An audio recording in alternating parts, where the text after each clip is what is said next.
Hello, and welcome to another Rangru cast with me, Rangru. And today we are doing a 2v2 on Mudfight. So, on the left hand side in blue, playing as Bluefall, we got Happy Sep and Sniper 190. And on the right hand side in red, playing as Redfall, we got Assassin. I'm wondering if that's a joke or actually really thinks you spell assassin. But anyway, assassin is a rather stupid name to spell. There's two R's in it. And we got Sane Chick. So as usual, let's speed things up and to get things going. Bluefall, we do seem to have a Scandi deck and an ORAD deck, where Redfall is going for a a Soviet Korea, and maybe there's another Soviet deck or another Soviet Korea. But away we go, and once again, I honestly think this match will come down to whoever can capture Alpha, and Redfall is already doing a fantastic start. Holy crap, that is a lot of tanks. That's 3 C-72-89s, a BU, we got a Tunguska and Oster AKM, and a crap ton of motos and whatnot, moving right into the point. They are not messing around when they want to capture in the middle, and this is a rather important town. So, Bluefall doing something rather sneaky. Instead of contesting over here, they just land some Fortmanschlägers into Alpha and already seizing this point with their infantry spawn. Up top, nothing really too crazy, just, tap at either side. But yeah, Redfall just crazy amount of tanks, absolutely crazy amount. And especially against NORAD and Scandi, they kind of do have the tank advantage. With NORAD, you could get the M1A2 Abram, the HA, and other such. While with a Scandi, your super heavy tank is, yes, the RVP 155. It's a bloody like Leopard 284 or 285, that's like 155 points. With this Redfall style deck, you do get, well, a lot of tanks.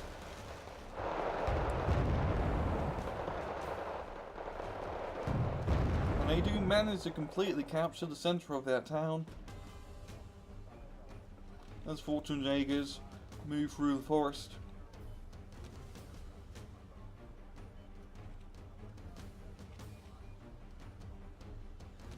And yeah, they're just going to be holding onto the town for now, not getting any infantry or reinforcements in Alpha. Going to be bringing them up here. We've got K-52 being brought up, and a BMP-3 up top to reinforce the top hand side. And for Bluefall, they could either place two raids, try to, sneak as much stuff in Alpha as they can to try and stop any pushes from the Soviet force. Or they could try flanking around up top and maybe attacking Foxtrot, because this looks to be rather undefended. It's just a BMP-3 of motos and two Type 63s. Now maybe another BMP-3 squad, so nothing crazy.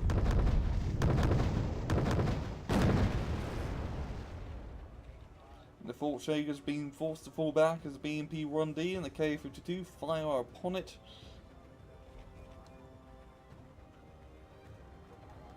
And the BMP-3 seems to just be setting down into the middle of town.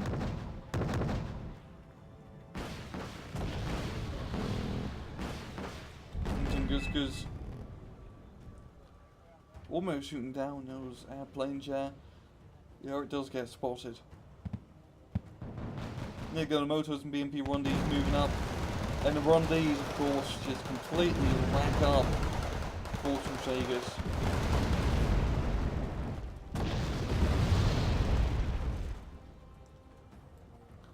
And we've got the artillery fire and the crazy AMOS system. The double-barreled artillery, kind of like a mammoth tank from Command & Conquer. I mean, anything that's like a double-barreled tank or vehicle is already pretty metal. And the AMOS is, well, it's from Sweden, so it's extremely metal. Yeah, things are rather rather quiet, just a few more movements into Alpha as the Motos and BMP 1Ds trying to clear the forest of Scandi infantry. And we've got smoke being fired onto the middle town for some reason. And we've got a Leopard on A5 being brought up for reinforcement support. Stormers managed to get sniped on a BMP 1D, F-15D Eagle dropping its bombs. Raven's trying to get Tunguska, but Tunguska does turn off its guns at the opportune moment. And then turn them back on and is safe to. It's a very good night for it.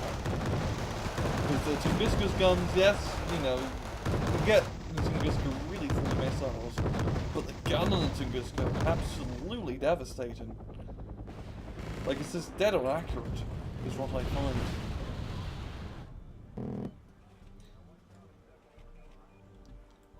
And the helicopter does get shot down, the 52 being brought up for support. And yeah, Sniper and Happy actually doing a really good job. This is an interesting raid to contest Alpha. Because they can't bring reinforcements through the middle because the town's captured. So instead they'll land an infantry of helicopters around the bottom outside where there is still room. And just by doing this, they are keeping the point captured. And where it's going to require Red Fort to not just hold, you know, its kind of little forest here if they want to get into Alpha, because that's usually what you have to do. You're going to have to get units all over the bloody place, preferably some AA down into the bottom. Or some KA-52s, because they could definitely help with dealing with his helicopter happy assault. And we've got the Hornet and Raven once again, always bringing out that Raven 4-seed support to try to keep out Tunguska at bay. Now going to be flanking around, getting a Book, getting the second. A good old double ram here from the Raven. Tunguska not even opening fire. And yeah, Blue Form actually sneaking infantry into the red hand side of the forest. Which is definitely quite sneaky indeed. And the BMP 1Ds are going to be moving up. Portig is dealing with the multi-stractors, but the 1D once again coming in.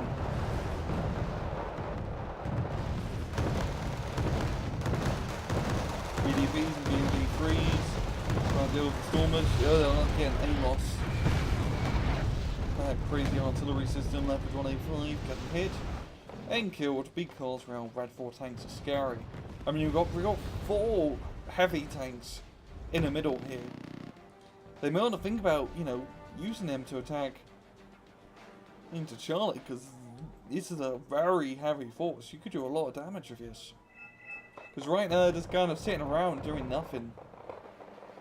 So it might be a good idea to, well, use them. K-52 getting shot up by the Marines. Going to be falling back for some R&R. As the Operas also going to be doing the same thing. Going back to the Mummy Mi-6. Semi-flying Logis FOB. And K-52 once again doing the same thing. Louis Mi-24 VP is going to help out. And yeah, the VP does get a kill. Yeah, 30mm autocannon being a rather deadly weapon.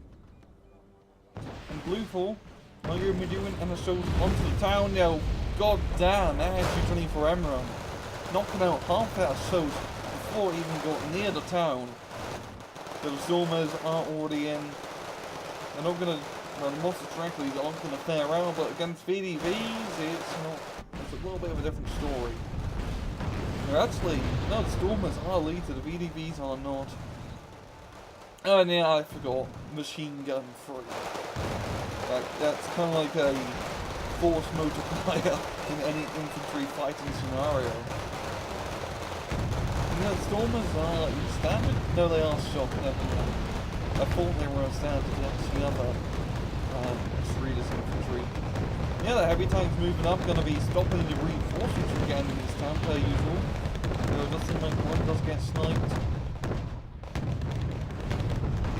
And the second one as well, losing both of those tanks.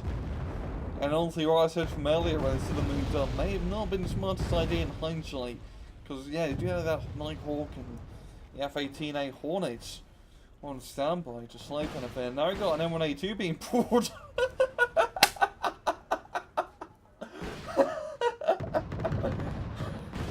Oh, yeah, right, yeah. It's the perfect example of USSR tank doctrine. Just open field, one heavy tank moves up from Blue 4, 8 missiles just go barreling towards it from God knows where. God damn. That was brutal. And it was from all directions as well. There was no chance for that Abrams. Jeez. I would not want to be on the receiving end of like 8 ATGMs coming right for ya. And that Nighthawk nuking the most directly, yeah. As we got artillery, hitting up the OSHA. God up. That poor Abrams. That poor, where is it? That poor Abrams. Didn't even stand a chance. We've got a second round coming in to take its place. Hopefully it doesn't fall into the same ATGM trap. As we got a Smirch firing into the forest. Oh, I should really say onto the point, trying to get CV snipe. There is a Command Abrams, so it's a little bit more sturdier than your standard Jeep. And it is going to get resupplied by the Hammett to Cobra moving up the Univers or Devkas. And it seems like Blue 4 are gearing up for another assault onto the centre town. Yo, Blue 4, they don't really have to worry too much about the centre town. Because they do have a command infantry on Alpha on the bottom hand side. The Red 4 does have run up here too. Or command Jeep, I should say. But I just want to give Blue 4 the absolute praise for, even though they're not holding this town, they are doing a great job holding on to Alpha.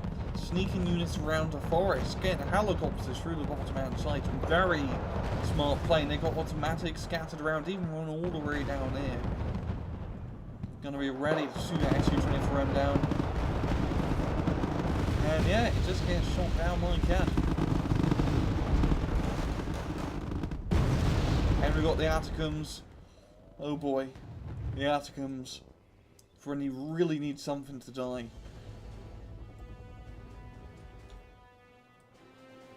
If it wants to shoot, because it always takes a long time to gear up. And the Amos is firing once again. Are they going to be smoking the town? No, we're going to be trying to get the command vehicle, and they do kill it. The automatics dealing with the infantry, just bloody love automatics. They just absolutely wreck anything, like literally anything. I believe they're pretty decent against vehicles. Yeah, they got Trove AP power for an autocannon. Like that sinking, just Trove AP on an autocannon. And it's kinetic energy too, right? Yeah.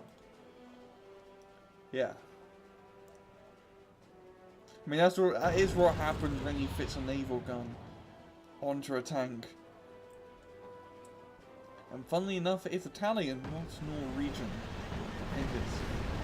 But yeah, it's Norway does use it. One of those countries. But anyway, we're moving up with a lot of tin boxes. And it's not exactly looking too well, as they are just getting absolutely shot up as they make their way into the town. Going through the wreck of the Panzerbills. Some do manage to get close, never mind, they both get destroyed.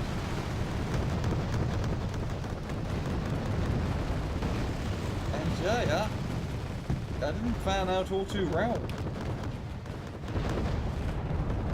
In my 28 TATBs, this Red 4, they just have this open ground completely covered with all their scary tanks.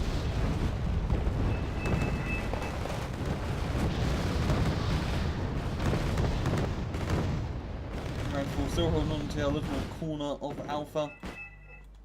Yeah, with only 10 minutes or 9 minutes left, Blue 4 are in the lead by 60 points, so just as long as they can keep Delta and Alpha neutralized for that set period of time, it will be good to go.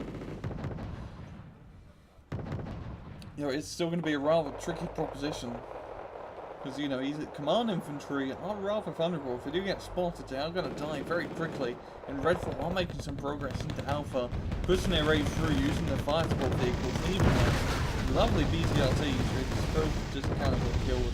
I mean, you don't see BTRTs right out often because you can only get them with Sapari, but good god, pretty much a mini Terminator.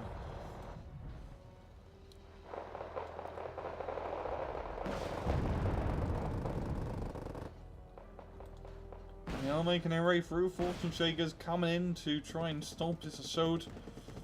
And we got two helicopters, I should say, flanking around. And well, they're gonna spot stuff. They're not exactly gonna kill anything. All they have is miniguns. Yeah, and the scratch it just spawns, and there goes the frogs. Oh no, still surviving, still alive. Managed to spot the misters at least. Now I think that's probably one of the only times in Wargame history where the mister had to use this machine gun. And yeah, the Chinook's just going to be flying over, they don't care. That was just a light rainstorm to them. He's aggressive over here, getting hit up by artillery, Fortune Shakers, getting the kill.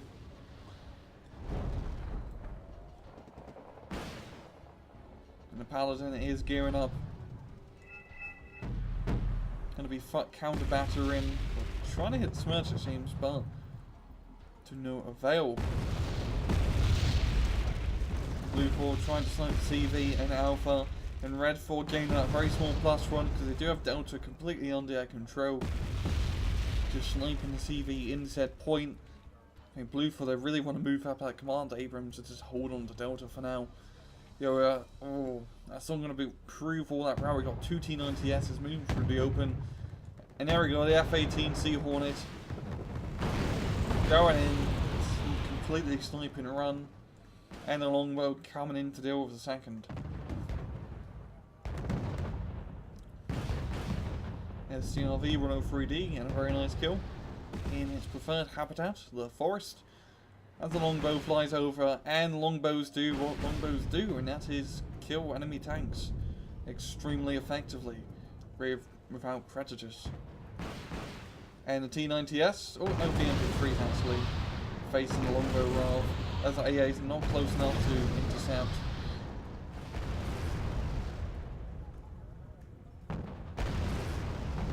I do want to quote that a Hellfire missile does cost the US Army around about 100,000 American dollars, I believe. So that's right, yeah, as those few seconds was a longbow spending $1 million. So I guess if we're talking unit costs, that's not exactly much compared to, let's say, a Patriot missile. I mean, war is a rather expensive thing when you really think about it. It costs a lot of money to wage war. But anyway, we're getting the last closing moment of this match. Blue 4 with 2 minutes left does have a 50-point lead. Red 4 are going to have to do something drastic, literally right now, if they want to win. But that doesn't seem to be the case. And Blue 4 are going to be taking the victory in that match.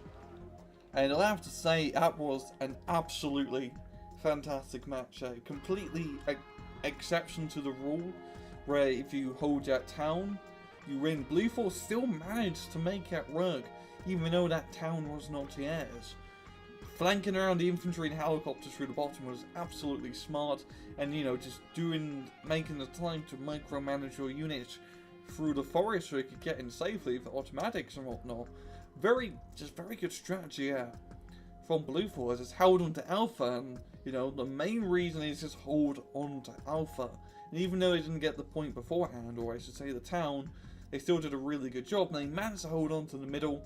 You know, really just in thanks to their planes, Nighthawks, F-18 Sea Hornets, and, you know, Longbow, and really kept that Red 4 tank force at bay. So yeah, really good match, some great play from both sides, and I'm going to leave it off at that. This has been another Rangaroo cast. I hope you guys enjoyed the video, and as usual, please just take it easy.